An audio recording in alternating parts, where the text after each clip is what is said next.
Ini adalah kisah nyata yang terjadi di Pakistan.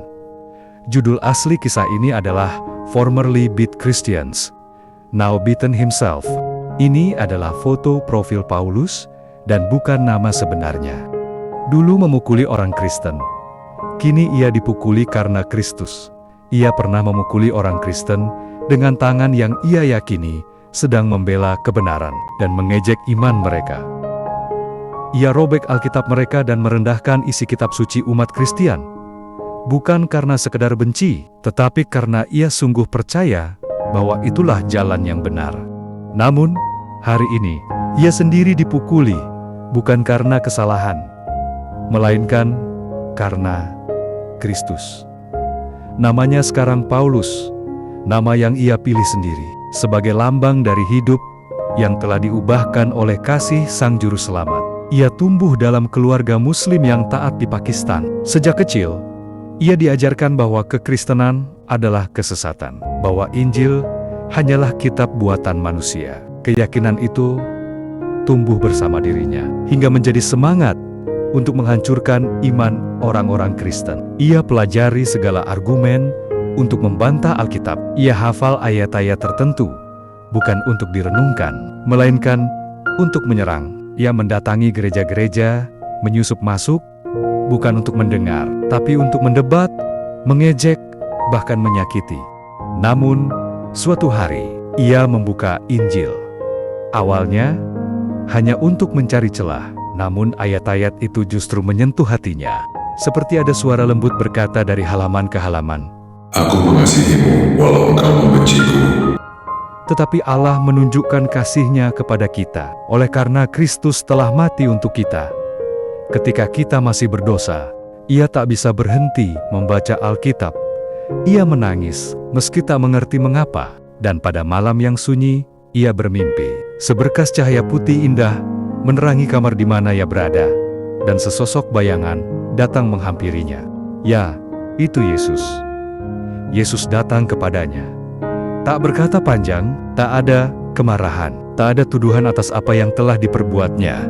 Yang dilihatnya hanya tatapan lembut, dan damai yang belum pernah ia rasakan. Sebab aku ini lembut dan rendah hati, dan jiwamu akan mendapat ketenangan. Dan saat itulah hidupnya berubah. Ketika Tuhan menyentuh hatinya, Paulus tahu hidupnya tak akan sama. Ia tahu bahwa pertobatannya bukan hanya akan mengundang cemooh, tapi penderitaan. Dan benar, keluarganya menolak dia, teman-temannya menjauhinya, dan benar, ia kehilangan segalanya. Keluarganya mengusirnya, teman-temannya meninggalkannya. Ia dipukuli, dikurung di ruangan gelap. Bahkan anaknya, anak kecil yang tak bersalah, diracun dan meninggal dalam pelukannya. Dan itu adalah luka terbesarnya. "Anakku tidak mati sia-sia," kata Paulus dengan suara bergetar. "Sebab aku tahu kami akan bertemu lagi di rumah Bapa." Tapi di balik semua luka itu, imannya tak goyah. "Sekalipun nyawaku harus dibayar, aku tidak akan menyangkal bahwa Yesus adalah Tuhan," katanya. Tubuhnya makin lemah. Lukanya tak kunjung sembuh, namun mulutnya tak henti bersaksi. Ia berbisik kepada para pengikutnya, "Jangan takut, kasih Kristus lebih kuat dari semua kebencian dunia ini." 1 Yohanes 4 ayat 18. Di dalam kasih tidak ada ketakutan. Tapi Paulus tahu, waktu yang ia miliki di bumi ini adalah milik Tuhan. Selama ia bisa berbicara, ia akan bersaksi. Selama ia bisa berjalan, ia akan memberitakan Injil. Dan benar, tubuhnya akhirnya menyerah. Luka-luka itu membawanya pada kematian, namun bukan kematian yang sia-sia. Ia telah menyelesaikan pertandingan imannya. Seperti Rasul Paulus menulis dalam 2 Timotius 4 ayat 7, "Aku telah mengakhiri pertandingan yang baik, aku telah mencapai garis akhir, dan aku telah memelihara iman."